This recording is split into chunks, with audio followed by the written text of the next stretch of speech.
Hello viewers, আসসালামু আলাইকুম। আশা করি সকলেই ভালো আছেন এবং সুস্থ আছেন। তো আপনাদের মাঝে আমি আবার হাজির হয়ে গেলাম নতুন একটি ইন্টারেস্টিং টপিক নিয়ে। যারা আমাদের মতো ছোটখাটো ব্লগার বা ট্রাভেলার আছেন, তারা বিভিন্ন সময় বিভিন্ন জায়গায় ফুটেজ নেওয়ার জন্য তাদের ড্রোনটা ইউজ করে থাকেন। সো আমাদের দেশে এইরকম কোনো রেস্ট্রিকশন নাই, শুধুমাত্র হচ্ছে গভর্নমেন্ট প্রজেক্ট ছাড়া। সো অন্যান্য কান্ট্রিতে যখন আমরা ট্রাভেল করতে যাই, আমরা আমাদের সাথে করে ড্রোনটি নিয়ে যেতে চাই, কিন্তু বিভিন্ন দেশে রেস্ট্রিকশন থাকার কারণে সবসময় হয়ে ওঠে না।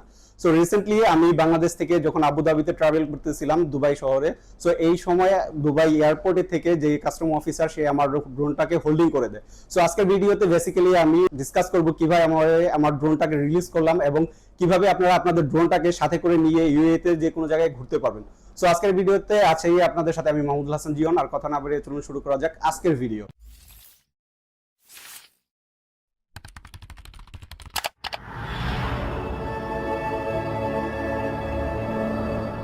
তো বন্ধুরা, আজকে আমি যেটার টপিকটা বলেছিলাম যে কিভাবে আপনারা আপনাদের ড্রোনটাকে রিলিজ করবেন, তো আমি ফার্স্টে এই সম্পর্কে জানা ছিল না, কারণ 2025-এর জানুয়ারির 21 তারিখে তারা এই রুলসটা করছে।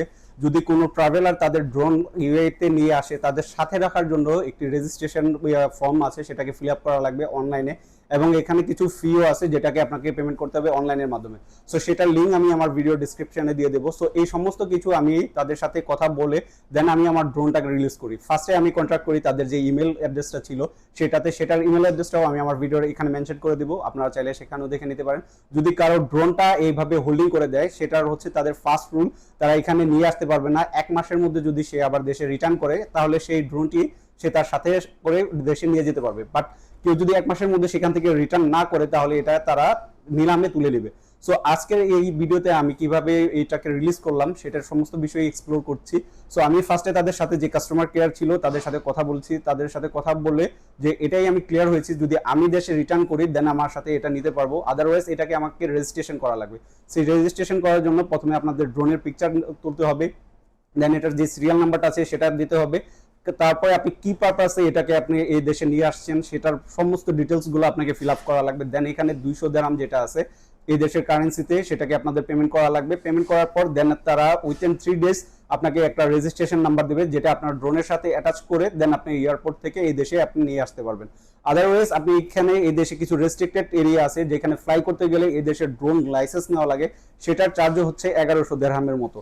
সো এটা অনেক এক্সপেন্সিভ হয়ে যাবে। বেটার হয় আপনারা শুধু রেজিস্ট্রেশন করে কিছু কিছু এরিয়া আছে যেটাতে আপনারা ফ্লাই করতে পারবেন, নো রেস্ট্রিকশন জোন, সেইখানে আপনারা ফ্লাই করাটাই বেটার। সেটা বেশিরভাগ হচ্ছে ট্যুরিজম এরিয়া, ওটা হচ্ছে দুবাই শহরের মধ্যে।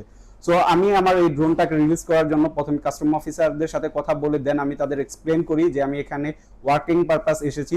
তো তারপরে তারা আমার জন্য শুধু স্পেশালি একটা সার্কুলার দেয় যে যদি আমার রিলেটিভ বা আমার ফ্রেন্ড সার্কেলের মধ্যে কেউ দেশে যায়, আমি সাথে গিয়ে কাস্টম অফিসারের সাথে কথা বলে ফার্স্টে যে পেপার আমাকে দিয়েছে হোল্ডিং রিসিপ্টটা এইটা, সো এটা শো করে দেন আমার passport copy even Mrs ID copy সেটা তাদের কাছে সাবমিট করার পর দেন আমি আমার ফ্রেন্ডকে সেটা হ্যান্ড ওভার করতে পারবো, ইভেন সাথে সাথে ওইখান থেকে এটা দেশে নিয়ে আসতে পারবে।